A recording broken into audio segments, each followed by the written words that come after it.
Assalamualaikum warahmatullahi wabarakatuh. Alhamdulillahirrabbilalamin. Wabihi nasta'in wa ala umuri dunya wadin wa ala alihi wa sahbihi ajmain, amma ba'du. Perkenalkan, nama saya Mutiara Anissa Damayanti. Saya dari Fakultas Ekonomi dan Bisnis, jurusan Ekonomi Syariah. Saya dari kelompok 5 yang beranggotakan 4 orang.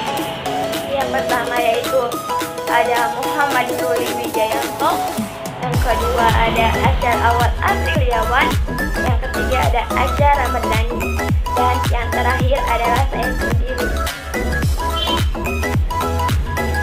Dalam kesempatan kali ini, saya akan mempresentasikan tentang studi Islam dan kajian fikih.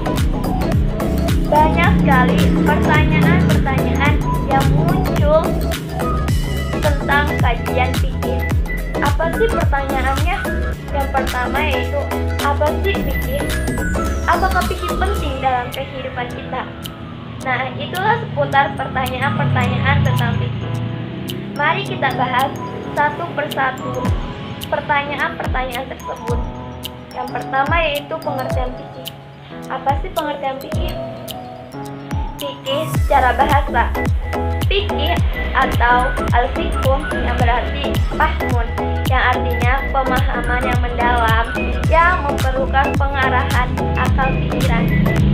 Sedangkan fikih menurut istilah yaitu mengenai tentang hukum syariat yang berkaitan dengan perilaku, perbuatan, dan lain-lain.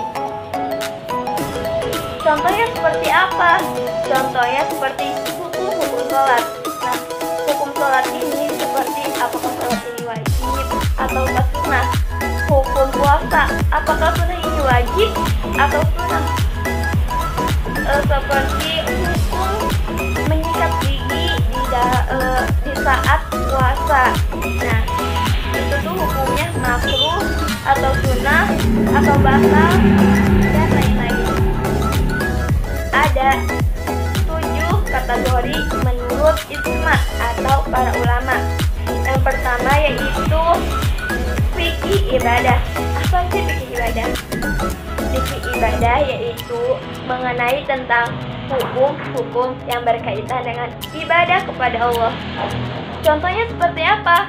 Contohnya seperti kita berwudu, sholat, zakat, puasa, dan masih banyak hal lain. Nah, itulah seputar contoh-contoh tentang fikih ibadah. Yang kedua yaitu fikih al-awal asy-syakiyah.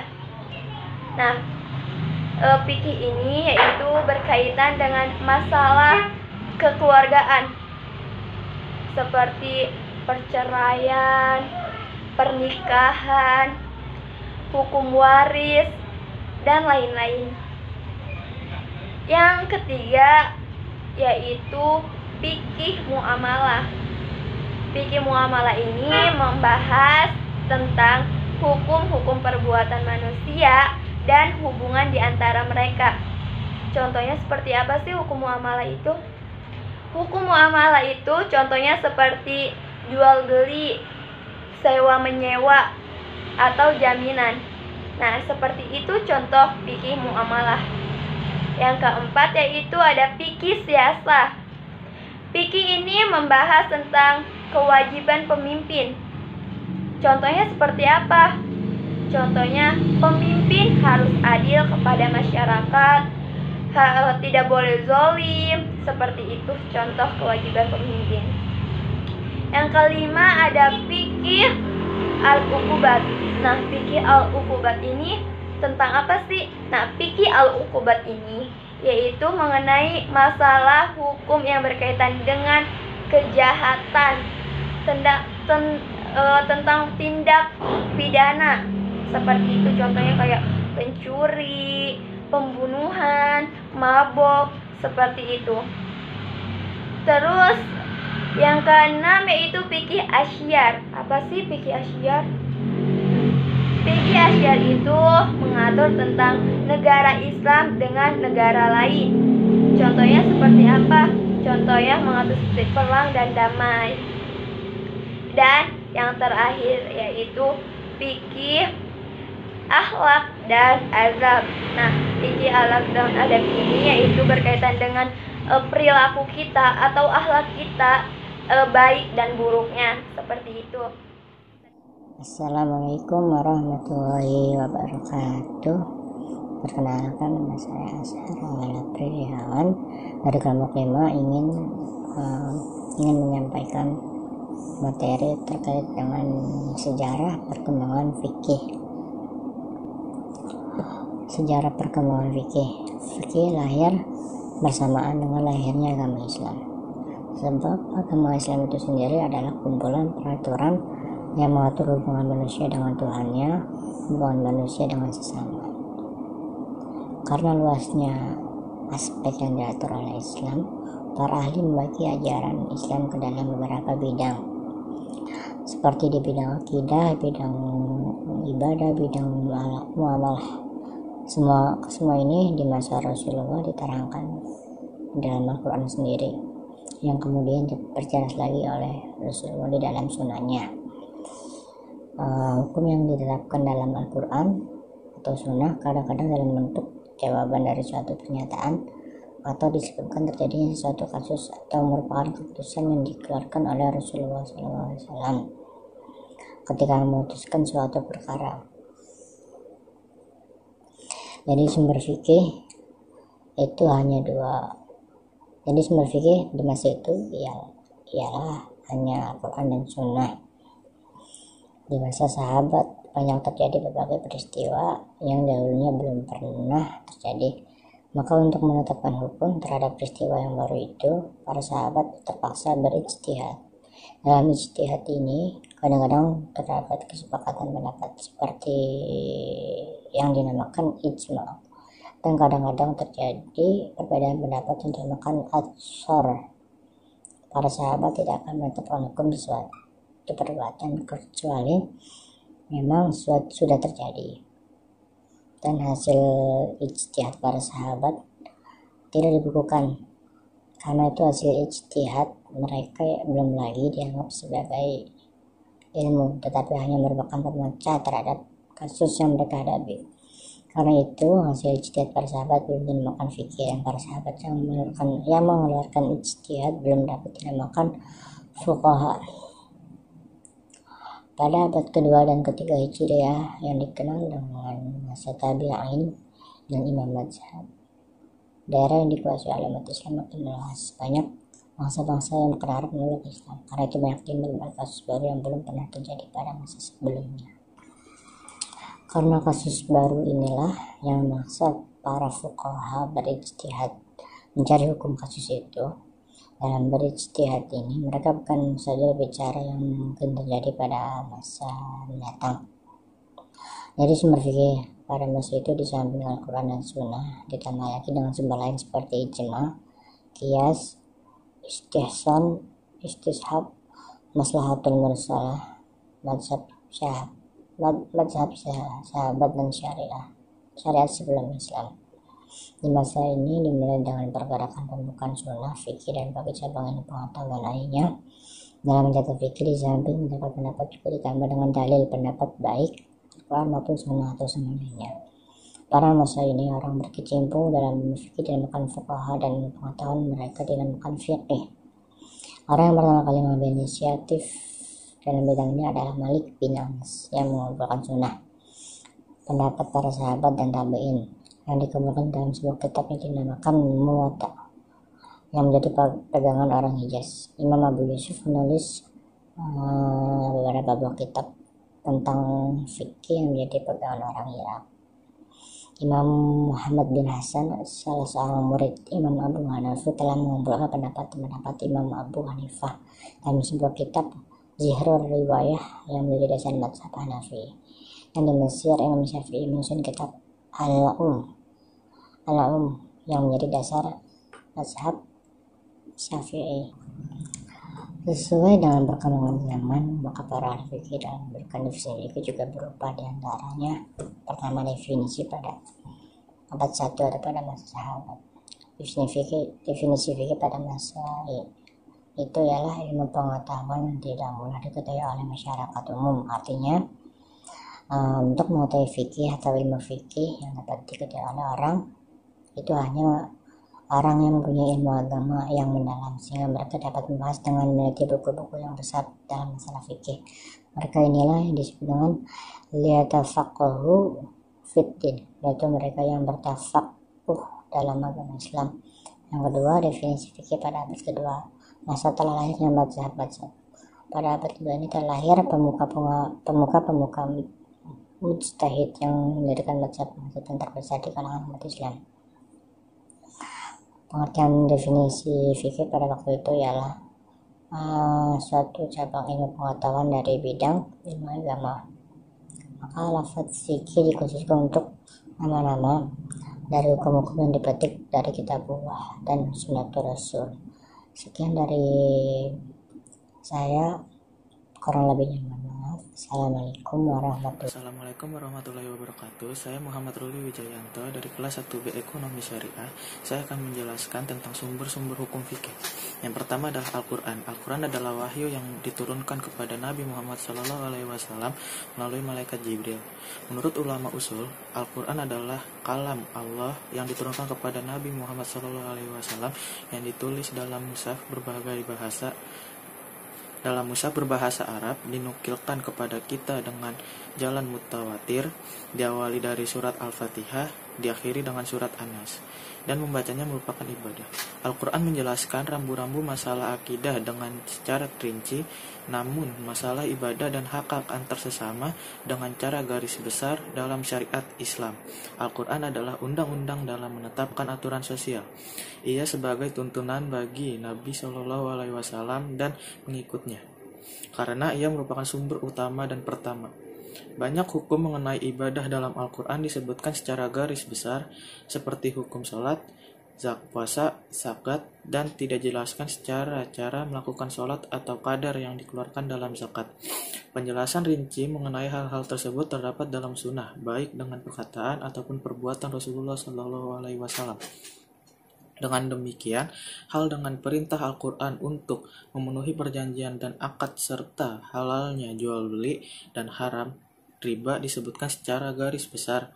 Dalam Al-Quran tidak dijelaskan secara terperinci akad dan transaksi jual beli yang sah dan dibenarkan oleh syariat dan yang tidak dibenarkan. Namun dalam beberapa hal Al-Quran memberikan penjelasan terperinci seperti masalah warisan, mekanisme, sebagian hukum hudud perempuan yang haram untuk dinikahi, dan beberapa hukum lainnya yang tidak berubah sepanjang zaman.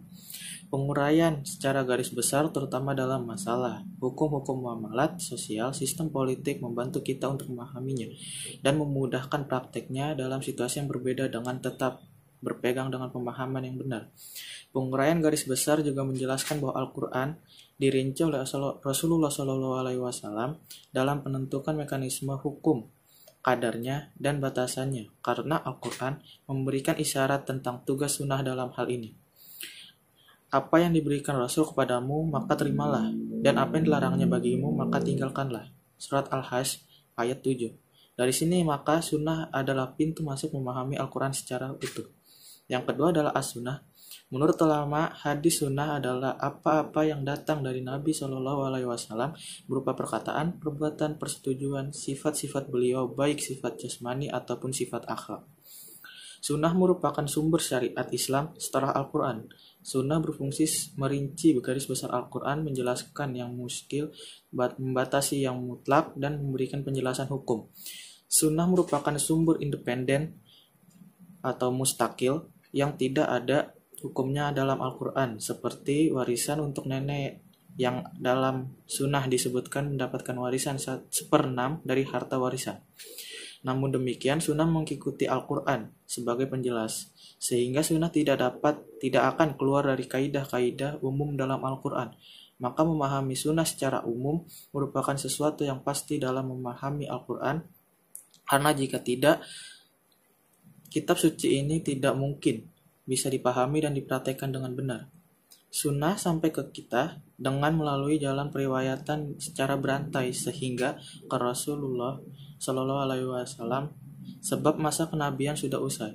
Namun kreditabilitas agama dan moral para perawi pembawa hadis itu sudah melalui seleksi ketat oleh para ahli hadis, sehingga keautentikan hadis dan kebenarannya sudah melalui pembuktian yang ketat. Hadis sahih dan hasan saja yang bisa dijadikan sumber hukum, sementara hadis-hadis yang berstatus lemah atau bahkan palsu yang tidak bisa dijadikan referensi dan sumber hukum syariat. Kitab hadis yang dijadikan sumber utama adalah Sahih Bukhari dan Sahih Muslim.